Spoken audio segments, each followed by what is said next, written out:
On va écouter l'imam Nourdine Aoussat. Vous savez qui c'est ? C'est celui qui officie à la grande mosquée de Massy dans l'Essonne. Et voilà ce qu'il dit. Il s'adresse, ou en tout cas il parle de Gabriel Attal. Mon propos s'adresse à Gabriel Attal. Vous nous poussez à une fatwa, un avis religieux qui n'a jamais été pris par aucun imam depuis ces 25 dernières années. L'État n'a pas à dicter de règles ou de lois qui concernent la foi et la religion, tout comme les religions n'ont pas à dicter de règles ou de lois à l'État. Comment est-ce qu'on peut encore entendre... Enfin, c'est surprenant ou pas, Victor Hérault ? Oui.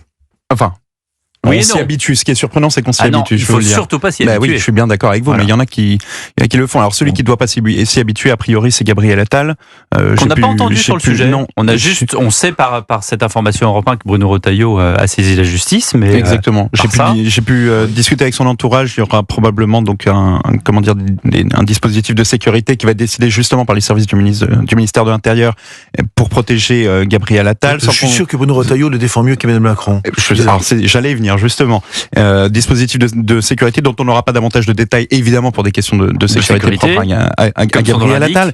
Rendez-vous compte, on est en France, un ancien Premier ministre tout d'abord, mais surtout président de parti et de groupe parlementaire, propose une loi tout à fait, je veux dire Gabriel Attal, qu'on se rende bien compte, c'est pas l'extrême droite, c'est pas tout ce qu'on veut, une loi tout à fait laïque, tout à fait banale, tout à fait dans la droite lignée de ce qu'il a fait à l'Assemblée nationale, au ministère de l'Éducation nationale avec l'abaya. Bon, il se retrouve menacé de mort d'une fatwa, par un imam qui dit qu'en plus il est poussé, cet imam dit je suis poussé, rendez-vous compte, je suis poussé à jeter une fatwa contre vous, je suis poussé à vous menacer, on comprend même pas la logique. Rendez-vous compte qu'en France, un ancien Premier ministre est menacé de mort par un imam parce qu'il a voulu défendre la laïcité. Là, je pense qu'il va falloir qu'on se réveille tous.